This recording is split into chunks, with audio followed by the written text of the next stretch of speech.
First है difference between the thermoset and thermoplastic, simple है, सभी को पता है, कोई ज्यादा बड़ी चीज नहीं थी। ठीक है, avoid this question. PP PC form ABS material का मुझे श्रिंकेज वैल्यू बताओ।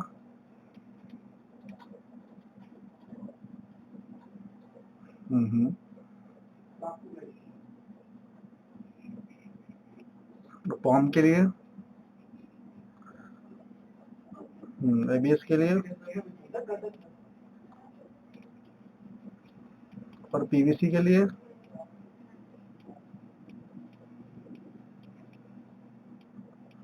0.1 to 0.2%। सबसे ज्यादा कम परसेंट जो होता है ना वो पीपी के लिए होता है, पीवीसी के लिए होता है। ओके, चलो इंजेक्शन कैपेसिटी के बारे में क्या समझते हो आप? Injection capacity and the short capacity क्या होता है?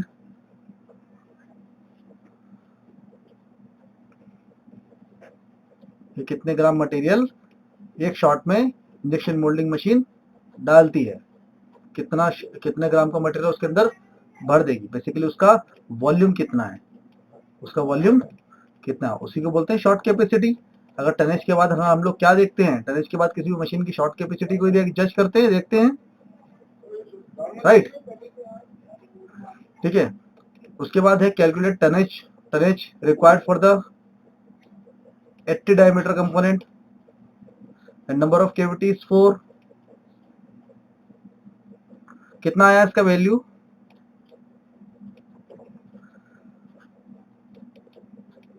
78.44, 78.44 है ना, तो 78 आया। तो किसके लिए आया ये? 4 केविटी के लिए, 4 केविटी के लिए। तो ये फैक्टर ऑफ सेफ्टी 10% इसके अंदर ऐड कराया आपने, है ना। तो कितने टन की मशीन ले सकते हैं हम लोग, है ना, 80 टन की मशीन को हम लोग ले सकते हैं। ठीक है, चलो भाई, सिंपल सा था, सबसे बेसिक चीजें थी इसके अंदर, ज्यादा कुछ बड़ी चीज नहीं थी। स्क्रू बुश और द रजिस्टर रिंग का क्या काम है भाई?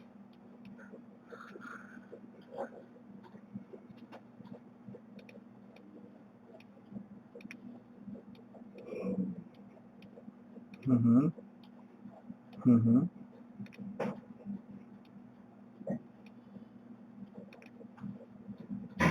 और रजिस्टर रिंग,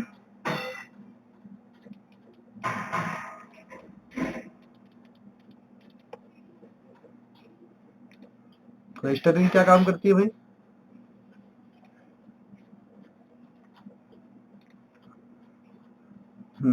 बेसिकली क्या है, जो ये नोजल होता है ना, ये जो नोजल होता है, हाँ, इसको सेंटर अलाइन करने के लिए, ताकि इसका जो ये वाला पॉइंट रहे ना, ये वाला पॉइंट, ये जो इसका डाया है, जिसको आप बोलते हो नोजल का डायमीटर बोल सकते हो आप, नोजल का जो डायमीटर होता है जहां से हमारा मटेरियल निकलता है, ठीक है, इसको क्या बोलते हो आप?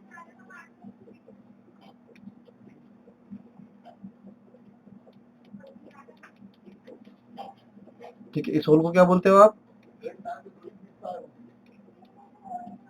अपर्चर,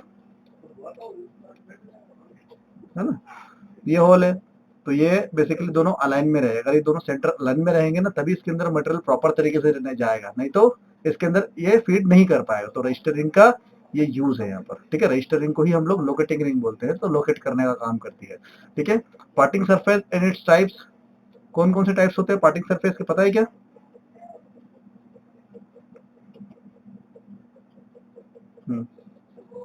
ओके, चलिए, तो मैंने पार्टिंग सरफेस और पार्टिंग लाइन के बारे में अभी लेक्चर लिया ही नहीं है शायद, है ना। हम्म, चलो, वेट क्या है? 300 केजी है। ठीक है, हाइट क्या है वन पिलर की? 80 mm है। ठीक है, गाइड पिलर का डायमीटर कितना होगा?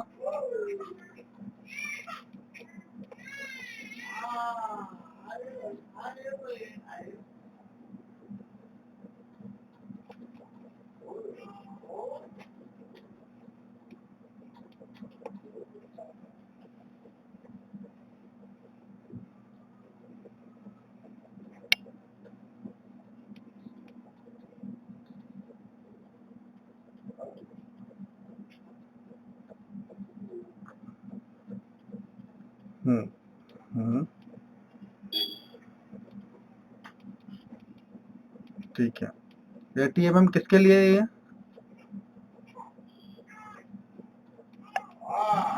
सिंगल गाइड पिलर का। तो यहाँ पर आपने सिर्फ 80 को लिया है ना, तो 80 को आपको डिवाइड करना पड़ेगा, मतलब आपको बोल सकते हो कि 80 को आपको 4 रॉड लेनी पड़ेगी ना, 4 रॉड होगी ना उसके अंदर।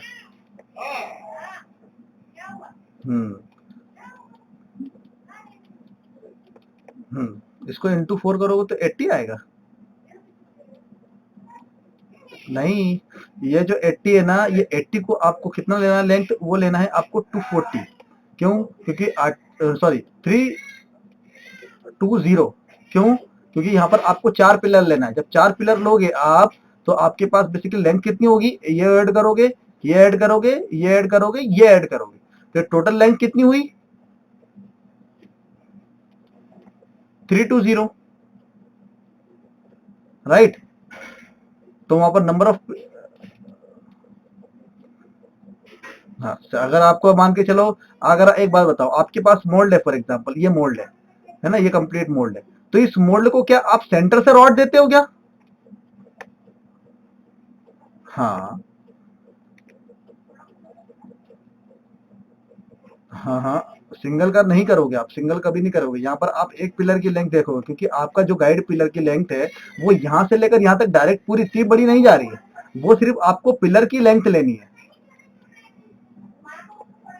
ठीक है। तो पिलर की लेंथ जो होगी उसको आपको मल्टीप्लाई बाय 4 करना है, क्योंकि वहां पर आप 4 पिलर यूज कर रहे हो, ठीक है। तो ये कितनी हो जाएगी, 320 हो जाएगी। 4 से डिवाइड कर, हाँ 4, फिर जितना भी डायमीटर आएगा, बेसिकली क्या है, अगर इस लेंथ को इस लेंथ को अगर मैं यहाँ पर लेके जाऊं, यहाँ पर लेके जाऊं इस तरह से, ठीक है, इस तरह से, तो ये इसको बियर कर सकता है क्या? इस लेंथ को अगर मैं यहाँ पर लेके जाऊं तो इसको बियर कर पाएगा क्या? नहीं ना, इसकी क्या है, लेंथ इंडिविजुअल है, इसलिए हम लोग इसको मल्टीप्लाई बाय 4 कर रहे हैं। अगर एक सिंगल पिलर होता तो वहां पर हम लोग नंबर ऑफ पिलर में क्या लिखते, 1 लिखते, समझ में आया? अब 1 लिखेंगे तो इसका डायमीटर क्या होगा, बढ़ जाएगा, लेकिन डिवाइड बाय जब 4 करेंगे तो क्या हो जाएगा, सिंगल पिलर का डायमीटर क्या हो जाएगा, घट जाएगा। नहीं समझ में आया?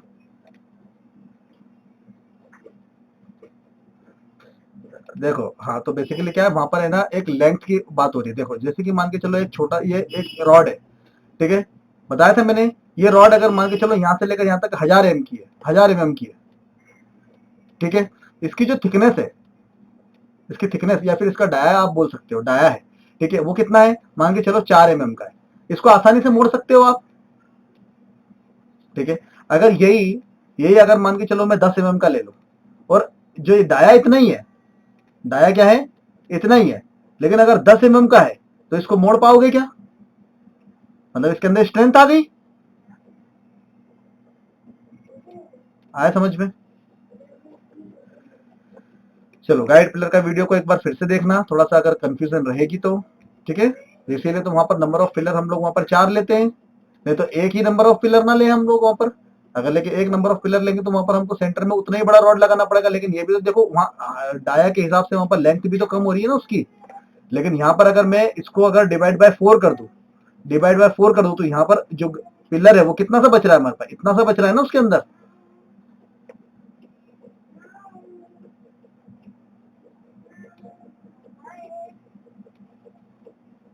कॉलर सहित नहीं है, आपको सिर्फ 20 अंदर घुसाना है उसको। फॉर एग्जांपल, अगर आपके पास कोई प्लेट है, उस प्लेट में अगर आपको कोई रॉड चिपकानी है, तो रॉड चिपकाना मतलब ऐसा तो नहीं कि फेविक्विक लेके आप इसको चिपका दोगे, ऐसा तो नहीं है ना। इसको क्या करोगे आप, 20 इसके अंदर गड्ढा करोगे, गड्ढा करके इसके अंदर इसको डाल दोगे, है ना, और पीछे से क्या करोगे, उसको बोल्टिंग करोगे, है ना, बोल्टिंग करोगे। बेसिकली बेसिकली क्या है कि यहाँ पर इसको अगर मैं फिटमेंट देता हूं, अगर मैं इसको फिटमेंट देता हूं प्रेस फिट, तो प्रेस फिट फिटमेंट के बाद अगर मैं इसको बोल्टिंग भी नहीं करता ना, तो भी इस पोजीशन पे ये रहेगी, लेकिन इस पोजीशन पे रहेगी। लेकिन अगर आप बोलो कि ये वाली जो रॉड मैंने आज जो आपको बताई, ये क्या हमेशा इसी पोजीशन पे रह पाएगी क्या? जो मैंने आपको ये रॉड बताई हमेशा इस पोजीशन पे नहीं रह पाएगी, क्योंकि ये क्या है, वर्किंग कंडीशन में। भाई ये क्या है, वर्किंग कंडीशन में, ये बार बार खुलेगा बंद होगा, खुलेगा बंद होगा, तो क्या होगा भाई, ये वियर और टीयर होगा, है ना, दिक्कत होगी इसमें, हिलेगा थोड़ा बहुत, कुछ ना कुछ प्रॉब्लम होगी। इसलिए हम लोग इसको पीछे से क्या करते हैं, बोल्टिंग करते हैं। आया समझ में? हम्म। हाँ, उसमें तो कॉलर रहेगी, वो इस तरह से रहता है, देखो वो इस तरह से पूरा रहेगा, यहाँ से लेकर यहाँ तक, और उसके बाद उसके अंदर यहाँ पर कॉलर रहेगा, है ना। इसमें भी आप लेंथ लोगे ना, तो इसमें लेंथ आप कभी भी पूरी कैलकुलेट मत करना, आपका डायमीटर बहुत ज्यादा आएगा। आपको लेंथ सिर्फ इतना, हमको हमको ये वाली लेंथ से मतलब है भाई, हमको ये वाली लेंथ से मतलब है। और हमको इसके अंदर ज्यादा से ज्यादा 20 mm ले लो। ये 20 mm भी हम लोग इसलिए लेते हैं क्योंकि क्या, कोई भी बॉडी ऐसी नहीं होती जो मेटल टू मेटल कांटेक्ट आके डायरेक्ट वहां पर चिपक जाए, ऐसा तो नहीं होता भाई, उसको अंदर डालना पड़ेगा। तो ये आप ये जो 20 mm में ले रहा हूं ना, इसको आप फैक्टर ऑफ सेफ्टी बोल सकते हो इसके लिए। आया समझ में? है ना। चलो, ठीक है। उसके बाद क्या क्वेश्चन है भाई? अंडरकट। अंडरकट के बारे में हम लोगों ने पढ़ा है। कितने टाइप के अंडरकट होते हैं हमारे पास? दो टाइप के। एक होता है इंटरनल, है ना, इंटरनल और एक्सटर्नल। और कौन सा होता है? सर्कुलर अंडरकट, जिसको हम लोग स्प्लिट में निकालते हैं, है ना, जो आइडेंटिकल होता है। सर्कुलर जरूरी नहीं सर्कुलर हो, वो इस तरह से भी हो सकता है।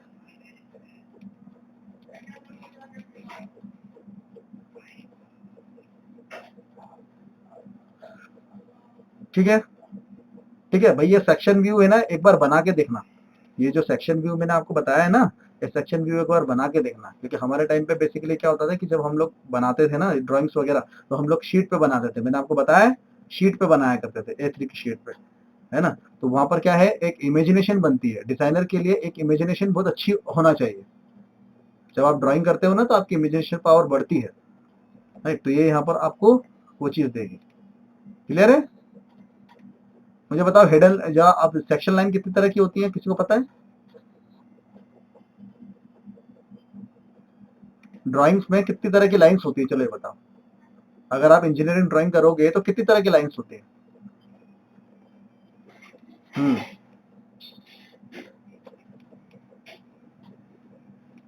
हम्म।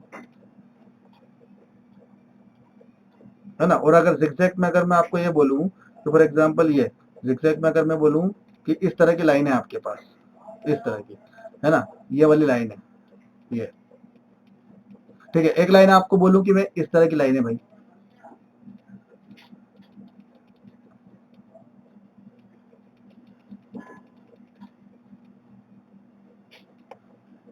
इन दोनों में क्या अंतर है?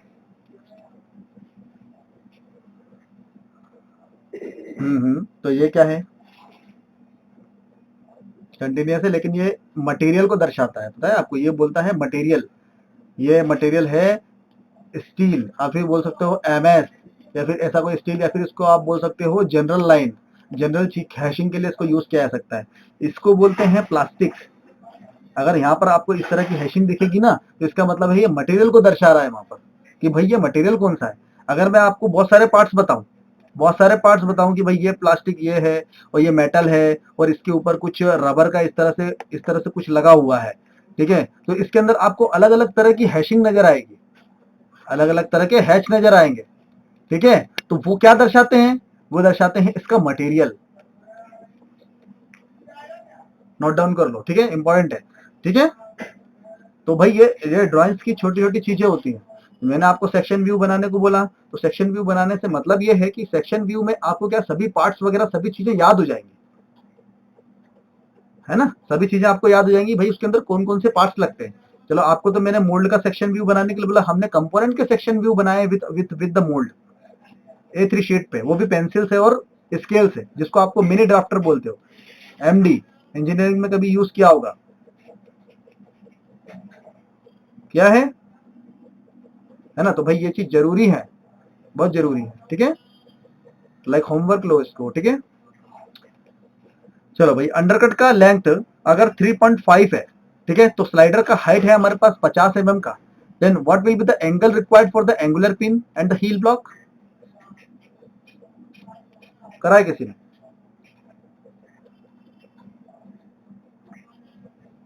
हम्म। कितना एंगल होगा बताओ?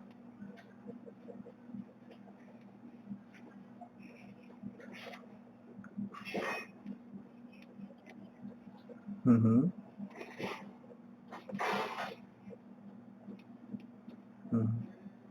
अच्छा, तो आपने स्ट्रोक कितना लिया है? 3.5 का लिया है। इसमें आपने 1.5 ऐड कर दिया ना, 1.5 ऐड कर दिया तो आपने इसको 5 ले लिया, 5 ले लिया और इसको आपने ले लिया 50, तो उसके हिसाब से कितना आया? करीब 9 डिग्री के आसपास, राइट। अच्छा, 3.5 और इसमें +5 ऐड करा आपने, तो यहाँ पर आपका ये पास ये हो गया अबाउट 8.5, ठीक है, 8.5 और ये आपका हो गया 50, तो आपका एंगल कितना आया टोटल?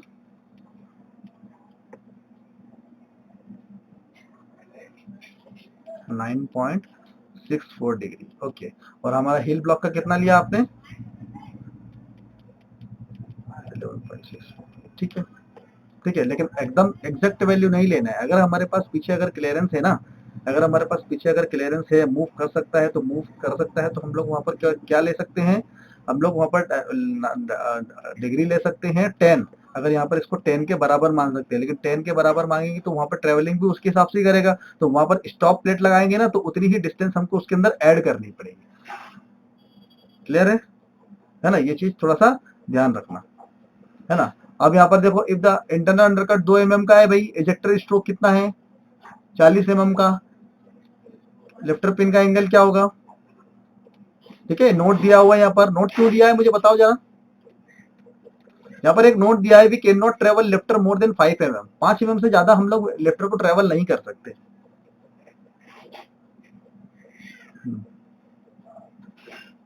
नहीं नहीं, ऐसा नहीं। 5 mm से ज्यादा इसलिए नहीं ट्रेवल कर सकते, उसका कारण है। उसका कारण ये है कि जब हमारे पास कोई लिफ्टर वाला कंपोनेंट है ना, तो लिफ्टर वाले कंपोनेंट जैसे फॉर एग्जांपल इसके अंदर ये अंडरकट है ना, ये अंडरकट है, ये रहा, ये रहा भाई लिफ्टर का अंडरकट, है ना। अब इसके अंदर जो अंडरकट अवेलेबल है, वो जब आप इसका लिफ्टर बनाओगे, इसकी लिफ्टर पिन को जब आप बनाओगे, ठीक है, तो ये लिफ्टर पिन को जब आप ट्रेवल करवाओगे ना, ट्रेवल करवाओगे तो मैक्सिमम ये कितना ट्रेवल कर सकता है? 5 mm से ज्यादा नहीं कर सकता, 5 mm से ज्यादा ये नहीं कर सकता। क्यों नहीं कर सकता? क्योंकि ये यहां से भी तो आएगा एक, ये यहां पर जाके रुकेगा। अगर इसको 5 mm से ज्यादा लिया तो भाई क्या हो जाएगा? हाँ? इस कारण से यहाँ पर मैंने एक नोट दिया है कि भाई इसको 5 mm से ज्यादा ट्रेवल नहीं कर सकते। क्लियर हुआ सभी को? है ना? कितना आया था एंगल?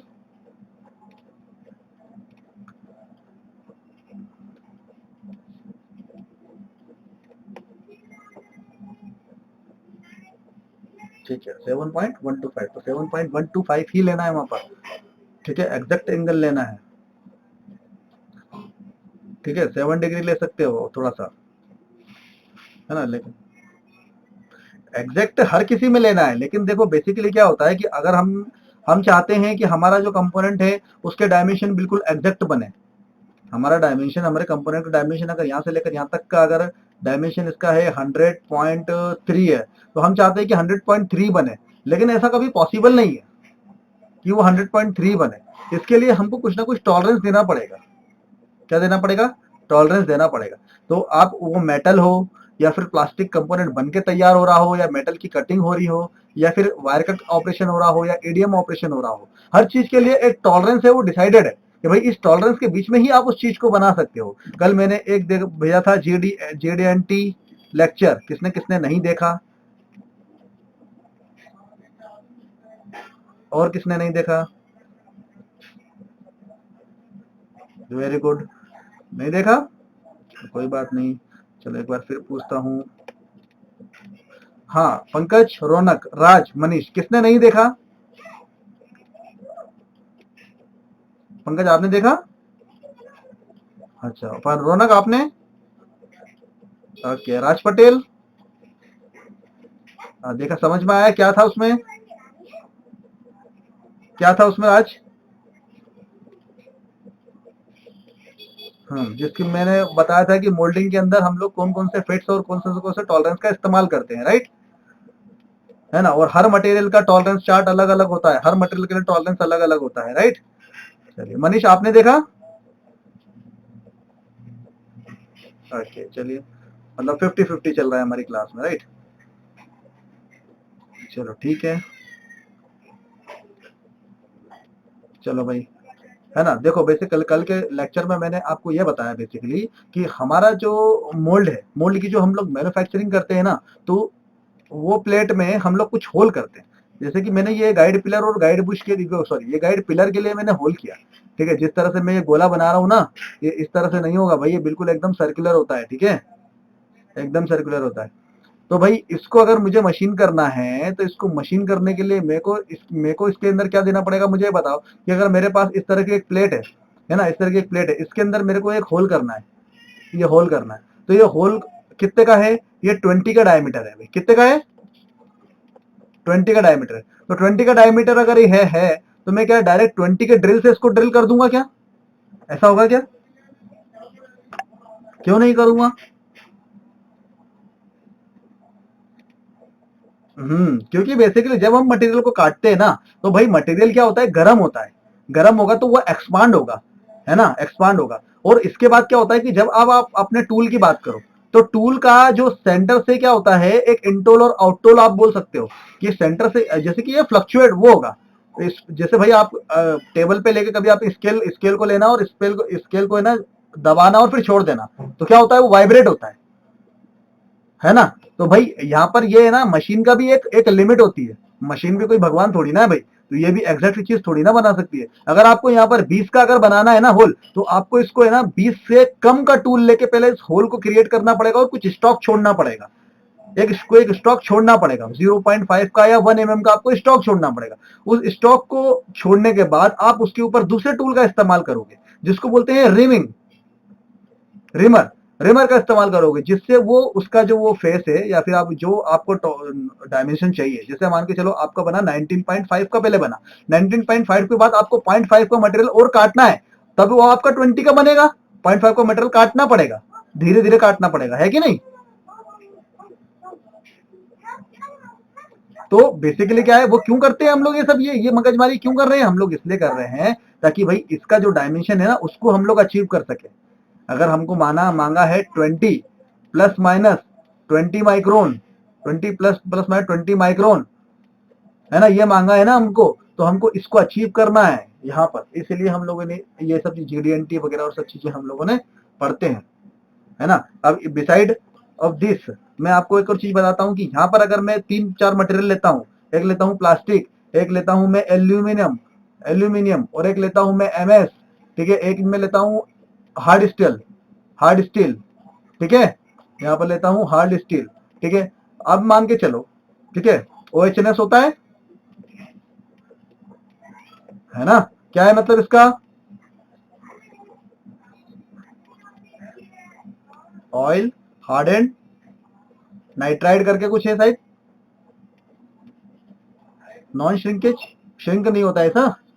बेसिकली ये ऑयल हार्डेंड होता है, ऑयल हार्डेंड मटेरियल होता है। बेसिकली क्या होता है कि मटेरियल को गर्म करके, भट्टी में गर्म करके उसको डायरेक्ट ऑयल के अंदर क्वेंचिंग वगैरह ये सब चीजें की कर दी जाती है, तो वो हार्ड मटेरियल हो जाता है, मतलब उसकी हार्डनेस बढ़ जाती है because of the presence of the carbon content into that material.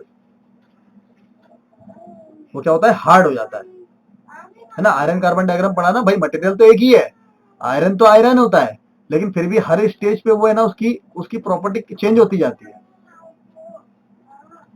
कि नहीं। अब इसको मैं ये बताना चाहता हूं कि अगर ये प्लास्टिक है, तो भाई प्लास्टिक के लिए टॉलरेंस अलग होता है। प्लास्टिक को आप उतने उसमें नहीं बना सकते। अगर आप सोच रहे हो कि अगर 100 का डायमेंशन है, तो 100 का डायमेंशन में आप प्लास्टिक को बना लो, पॉसिबल ही नहीं है। बिकॉज ऑफ द श्रिंकेज और because of the other defect, आप बोल सकते हो कि ये हमेशा कभी हमेशा एक टॉलरेंस में बनता है। एल्यूमिनियम का भी श्रिंकेज चार्ट अलग होता है, MS का भी श्रिंकेज चार्ट अलग होता है, इनका भी अलग होगा, रबर का भी अलग अलग अलग होगा, है ना। टॉलरेंस चार्ट बोल सकते हो आप, आया समझ में। मशीनिंग मशीन के लिए अलग होता है, मोल्डिंग के लिए अलग होता है, शीट मेटल के लिए अलग होता है, सभी चीजों के लिए अलग अलग होता है टॉलरेंस।